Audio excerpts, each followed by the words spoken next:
खबरदार बेटा। उठ जा नालायक, सुबह के 8 बजने को है, तुझे एग्जाम नहीं देना क्या? थोड़ी देर और सोने दीजिए ना पापा। तू उठता है या फिर मैं तेरे ऊपर पानी फेंकूं? रोज गधों की तरह सोता रहता है, पेपर की कोई टेंशन ही नहीं है। और एक हमारा समय था जब हम पेपर में फेल होने के डर से रात भर पढ़ा करते थे, सो ही नहीं पाते थे। तो क्या अब आप उसका बदला मुझसे लेंगे? मैं 15 मिनट बाद उठ जाऊंगा, आप प्लीज जाइए, मुझे डिस्टर्ब मत कीजिए। इतना कहकर रौनक रजाई ढककर फिर से सो जाता है। तू ऐसे नहीं मानेगा, रुक मैं अभी पानी लेकर आता हूं।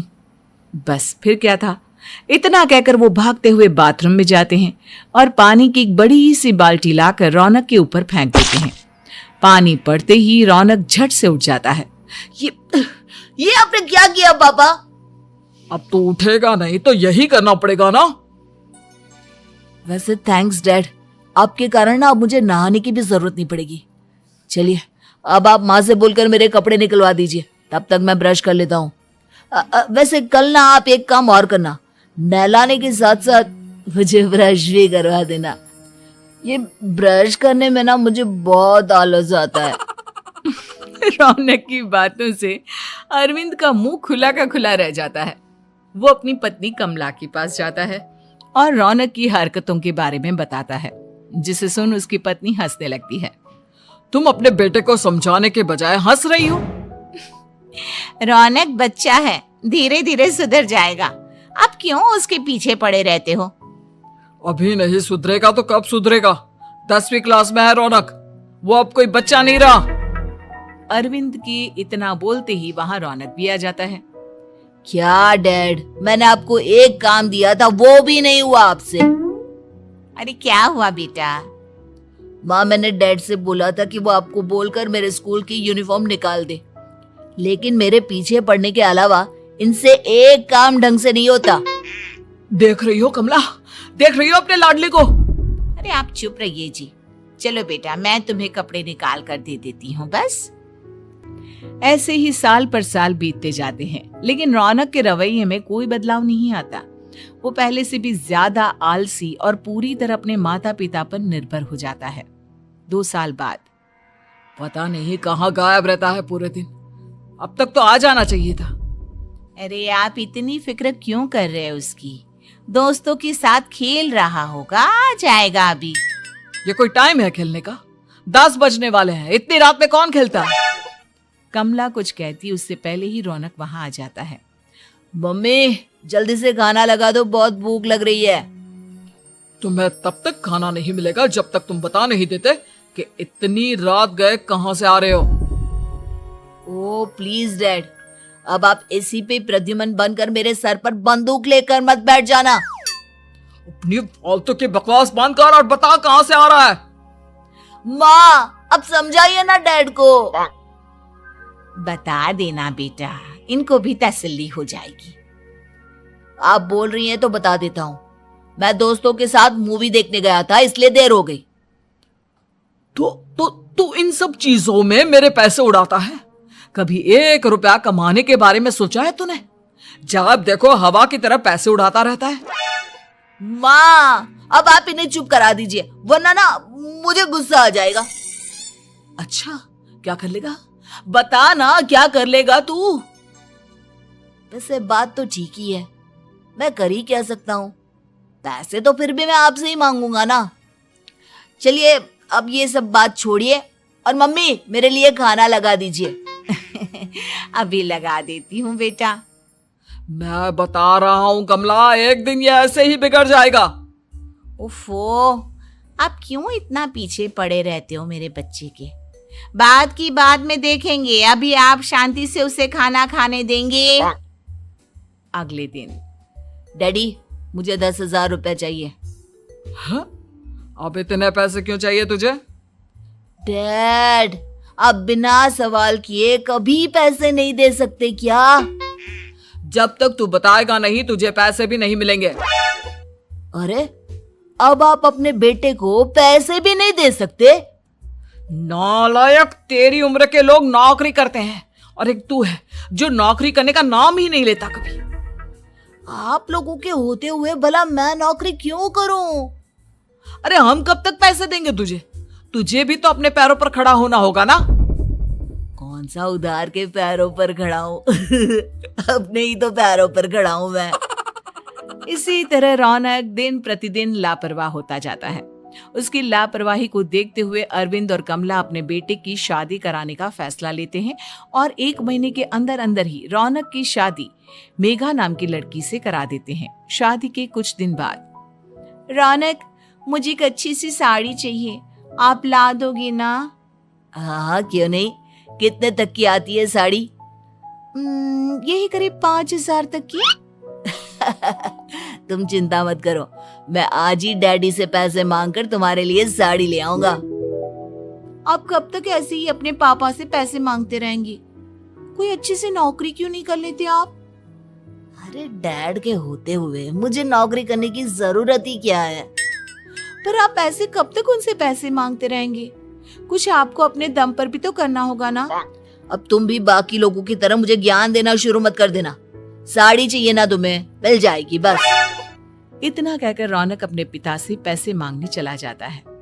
डैडी, मुझे 5,000 रुपया चाहिए। अब 5,000 क्यों चाहिए तुझे?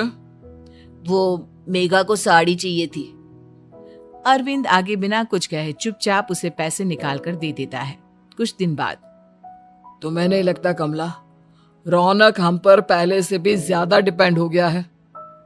मुझे तो अब उसके भविष्य की चिंता होने लगी है। कल को हमें कुछ हो गया तो वो क्या करेगा? काश तुमने पहले ये सोच लिया होता तो आज हमारा बेटा इतना लापरवाह नहीं होता। तब मुझे कहाँ पता था कि मेरा लाड प्यार उसे इतना बिगाड़ देगा कि वो इस हद तक लापरवाह बन जाएगा। कोई बात नहीं, अभी भी देर नहीं हुई। मुझे पता है उसे कैसे सुधारा जा सकता है। कैसे? अरविंद कुछ कहता उससे पहले रौनक वहां आ जाता है और पैसों के लिए हाथ फैलाने लगता है।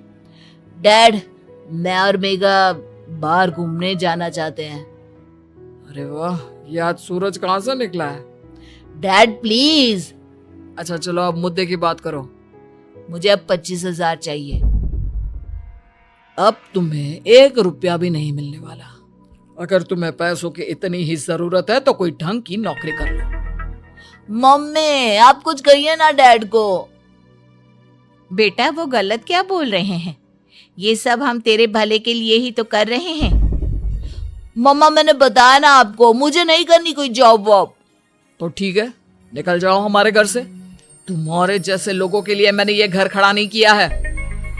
जितना ये घर आपका है ना, उतना ही मेरा भी है। मैं कहीं नहीं जाने वाला।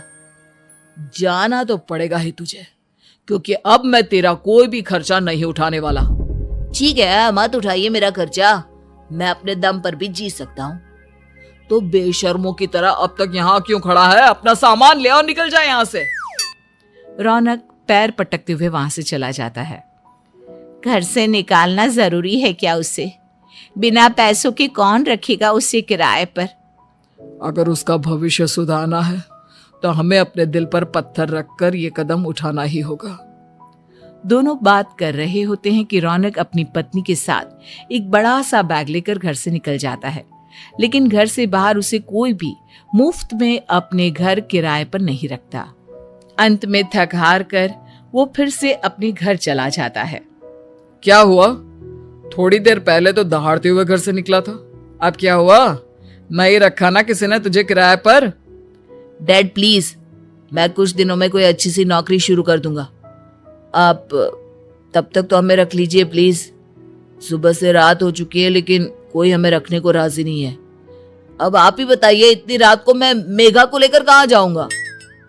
ठीक है ठीक है, बहू की वजह से मैं तुझे घर पर रख रहा हूँ, लेकिन तू इस घर में एक बेटे की नहीं बल्कि एक किराएदार की हैसियत से रहेगा। 3 महीने है तेरे पास। इन 3 महीनों के अंदर अंदर मुझे तेरी पहली तनख्वाह हाथ में चाहिए, समझ गया? पक्का डैड, इन 3 महीनों के अंदर अंदर तो कोई बढ़िया सी नौकरी ढूंढ ही लूंगा मैं।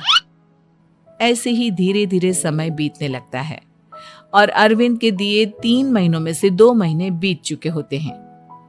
पापा जी ने हमें 3 महीने दिए थे, जिसमें से 2 महीने तो बीत चुके हैं। अब ये आखिरी महीना बचा है। अरे तुम चिंता मत करो, आज मेरा ना 2 जगह इंटरव्यू है, दोनों में से कहीं ना कहीं तो जॉब लग ही जाएगी। अच्छा, all the best. Raunak interview के लिए निकल जाता है, जिसके बाद शाम में रौनक घर आता है। कैसा गया इंटरव्यू? आपकी नौकरी लगी या नहीं? अरे पहले सांस तो ले लेने दो अच्छे से। बताइए ना, मुझसे तो जरा भी इंतजार नहीं हो रहा है। वो दरअसल बात यह है कि मेरी नौकरी तो लग चुकी है, लेकिन पैसे बहुत कम है। कितने पैसे हैं? 15,000। इतने में अरविंद और कमला मिठाई का डिब्बा लेकर आ जाते हैं। बधाई हो बेटा। हम जानते थे तेरी जॉब जरूर लगेगी। लेकिन मेरी सैलरी बहुत कम है मम्मा। कम है तो क्या हुआ, धीरे धीरे बढ़ जाएगी। हाँ बेटा, हम तो बस चाहते थे कि तू अपने पैरों पर खड़ा हो जाए। मतलब अब आप मुझे घर से नहीं निकालेंगे? नहीं, ये सब हमने तुझे जिम्मेदार इंसान बनाने के लिए किया था। Thank you mummy papa. अगर आप दोनों ऐसा नहीं करते तो मुझे कभी अपनी जिम्मेदारियों का एहसास तक नहीं होता। आज आपने मुझे सिखा दिया कि इंसान का अपने पैरों पर खड़ा होना भी जरूरी होता है। इतना कहकर रौनक झट से अपने माता पिता के गले लग जाता है और अपनी कमाई की पहली तनख्वाह वो अपने माता पिता के हाथ में सौंपता है। इस तरह रौनक एक गैर जिम्मेदार व्यक्ति से एक जिम्मेदार व्यक्ति बन जाता है। कॉन्ट्रैक्ट वाली बहू। नरेश की माँ अपने बेटे से मिलने दिल्ली आ रही है। इस बात का पता चलते ही नरेश के दिल में हलचल मच जाती है। नरेश अपनी माँ के स्वागत की तैयारी में लग जाता है। साथ ही उसे डर भी सताने लगता है कि उसकी माँ कहीं अपनी पुरानी जिद पर फिर से बैठ ना जाए। हे भगवान, इस बार बचा लो, अगले साल पक्का माँ की जिद पूरी कर दूंगा। तभी दरवाजे की घंटी बजती है। नरेश दरवाजा खोलता है तो सामने अपने मकान मालिक को देखकर हैरान हो जाता है, क्योंकि उनके साथ एक सुंदर सी लड़की भी थी। अब नमस्ते अंकल, कुछ काम था, मुझे बुला लेते। आपने क्यों कष्ट किया? अरे नहीं नहीं, इसमें कष्ट कैसा, मैं तो बस तुम्हें रीना से मिलवाने आया था। आज से रीना तुम्हारे साथ इसी फ्लैट में रहेगी। अंकल, कोई लड़का फ्लैटमेट नहीं है? एक अनजान लड़की के साथ रहना मेरे लिए थोड़ा अजीब होगा। देखो नरेश, मैं तुम्हें पहले भी बता चुका हूँ कि इस फ्लैट में तुम्हें किसी ना किसी के साथ एडजस्ट करना ही होगा, या फिर तुम अकेले पूरे फ्लैट का किराया दे दो, मैं किसी को नहीं रखूंगा। नरेश अपने मकान मालिक की बात सुन के रीना के साथ रहने के लिए तैयार हो जाता है, पर अंदर ही अंदर उसे ये बात खाने लगती है कि वो अपनी माँ को क्या जवाब देगा जब उसकी माँ रीना के बारे में उसे पूछेगी। दिन बीतने लगते हैं। नरेश और रीना अच्छे दोस्त भी बन जाते हैं, पर अभी भी नरेश अपनी प्रॉब्लम का सलूशन नहीं ढूंढ पाता। एक दिन नरेश बहुत परेशान सा बैठा होता है। तभी रीना उसे पूछती है, क्या हुआ नरेश, तुम काफी परेशान लग रहे हो, सब ठीक तो है ना? हाँ सब ठीक है, बस एक छोटी सी प्रॉब्लम है। वो एक्चुअली 2 दिन बाद मेरी माँ मुझसे मिलने आ रही है। अरे तो इसमें प्रॉब्लम क्या है, ये तो खुशी की बात है। हाँ रीना, बट मेरी माँ एक जिद लेकर बैठ गई है कि मैं शादी कर लूँ, पर मैं अभी इस चीज़ के लिए तैयार नहीं हूँ। ऊपर से जब वो तुम्हें देखेगी तो 100 सवाल करेगी, क्या जवाब दूंगा? अरे इसमें कोई टेंशन वाली बात नहीं है, मेरे पास ना इस प्रॉब्लम का सलूशन है, जिससे ना तुम्हें शादी करनी पड़ेगी और ना ही तुम्हारी माँ मेरे बारे में कुछ पूछेंगी। रीना की बात सुनकर नरेश सोच में डूब जाता है। वो सोचता है कि रीना खुले ख्यालों वाली लड़की है, कहीं माँ को सच बता ना दे। नरेश को सोच में डूबा देखकर रीना कहती है, अरे क्या हुआ, किस सोच में पड़ गए? डोंट वरी, जैसा तुम सोच रहे हो ना वैसे कुछ भी नहीं है, मेरे पास एक प्लान है। मैं कुछ समझ नहीं पा रहा हूँ, कैसा प्लान? मैं समझाती हूँ। हम ना एक कॉन्ट्रैक्ट मैरिज कर लेते हैं। फिलहाल मेरे पास जॉब नहीं है, तो तुम इस रूम का किराया दे देना जब तक तुम्हारी माँ यहाँ रहेंगी, सिर्फ तब तक। और तुम अपनी माँ से कह देना कि मैं तुम्हारी पत्नी हूँ, इससे वो मेरे यहाँ रहने पर कोई सवाल भी नहीं करेंगी। अरे बात तुम्हारी ठीक है, पर माँ से झूठ बोलना, ना ना बाबा, मैं ये रिस्क नहीं ले सकता, कोई और आइडिया दो ना तुम। देखो मंजूर हो तो बोलो, वरना सच बता दो, मुझे कोई प्रॉब्लम नहीं है। रीना की बात सुनकर नरेश सोच में डूब जाता है। बहुत सोचने के बाद जब उसे कोई रास्ता नहीं मिलता तो वो रीना के बताए हुए रास्ते पर चलने के लिए तैयार हो जाता है। वो रीना से बात करता है और अपनी माँ की पसंद और नापसंद के बारे में बताता है। रीना भी नरेश की सभी बातों को ध्यान से सुनती है ताकि कहीं उससे कोई गलती ना हो जाए। आखिर वो दिन भी आ जाता है जब नरेश की माँ उससे मिलने दिल्ली आ जाती है। नरेश अपनी माँ को फ्लैट पर लेकर जाता है। जैसे ही नरेश की माँ फ्लैट के अंदर जाती है, रीना उसके पैर छू लेती है। ये देखकर नरेश की माँ थोड़ी घबरा जाती है और नरेश से पूछती है, अरे बेटा नरेश, ये कौन है? माँ, ये आपकी बहू रीना है। माफ़ी चाहता हूँ, सब कुछ इतनी जल्दी में हुआ कि आपको बता ही नहीं पाया, इसलिए सोचा कि क्यों ना आपको सरप्राइज दिया जाए। अरे बेटा, मैं तो बस तेरा घर बसा हुआ देखना चाहती थी। हाँ, बहुत अरमान थे अपनी इकलौते बेटी की शादी को लेकर, लेकिन कोई बात नहीं, शायद किस्मत को यही मंजूर होगा। ये कहते ही नरेश की माँ रीना को गले लगा लेती है। रीना बेटिया, मेरा बेटा ना थोड़ा नादान है, पर तुम काफी समझदार लगती हो और मैं जानती हूँ कि तुम इसका बहुत अच्छे से ध्यान रखोगी। माँ, आप चिंता मत कीजिए, मैं सब संभाल लूंगी। नरेश की माँ अपने बहू और बेटे के साथ खुशी खुशी रहने लगती है। दिन बीतने लगते हैं। नरेश की माँ और रीना का रिश्ता बहुत मजबूत होता चला जाता है। वो दोनों सारा दिन एक साथ रहती और खूब बातें करती। इधर साथ रहते रहते नरेश और रीना भी एक दूसरे से प्यार करने लगते हैं।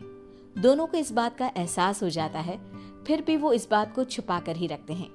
एक दिन नरेश की माँ और रीना शादी के बारे में बात करने लगते हैं। रीना बिटिया, ये तो नरेश ने मुझे बिना बताए शादी कर ली, वरना मैं तो अपनी इकलौती बेटी की शादी इतनी धूमधाम से करती कि सारी दुनिया देखती रह जाती। अच्छा माँ, आप ऐसा भी क्या करती नरेश और मेरी शादी में जो दुनिया देखती रह जाती? अरे बिटिया, एक माँ के अरमान तुम अभी नहीं समझोगी। मैं तो अपनी बहू को एक रानी की तरह लेकर आती और शादी भी बिल्कुल शाही अंदाज में करती, पर मेरे तो सारे अरमान ऐसे ही रह गए। खैर, मुझे तो अपने बेटे और बहू की खुशी चाहिए बस। ये कहते हुए नरेश की माँ की आंखों में आंसू आ जाते हैं।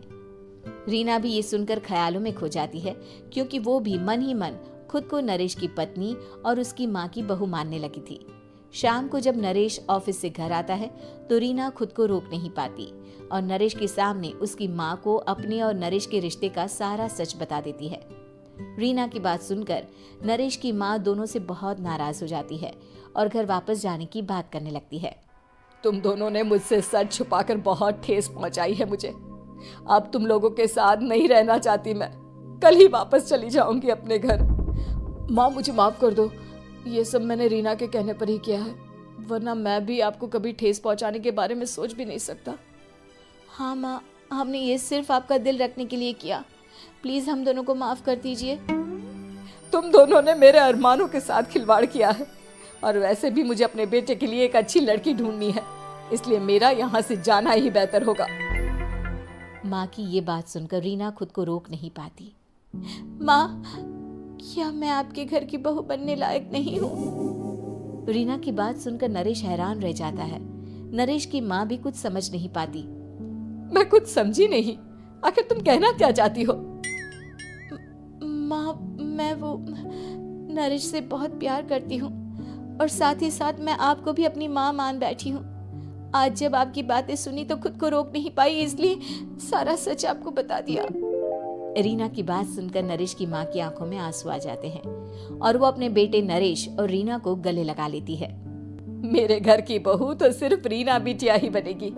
मैं आज ही तुम दोनों की शादी की तारीख निकलवा दूंगी, बस एक बार तुम्हारे घर वाले मान जाए। उसी दिन रीना के माता पिता भी उनके फ्लैट पर आ जाते हैं। दोनों परिवार आपस में बैठकर बातें करते हैं और शादी के लिए राजी हो जाते हैं। रीना भी कॉन्ट्रैक्ट फाड़ देती है और कहती है, सही मायने में मैं अब बहू बनूंगी, अब तक तो सिर्फ कॉन्ट्रैक्ट वाली बहू थी। उम्मीद है कि आपको हमारी ये कहानी पसंद आई होगी। कृपया हमारे चैनल को सब्सक्राइब करें और सभी अपडेट्स के लिए बेल आइकन जरूर क्लिक करें। और हाँ, वीडियो लाइक और शेयर करना मत भूलिएगा। Bye bye.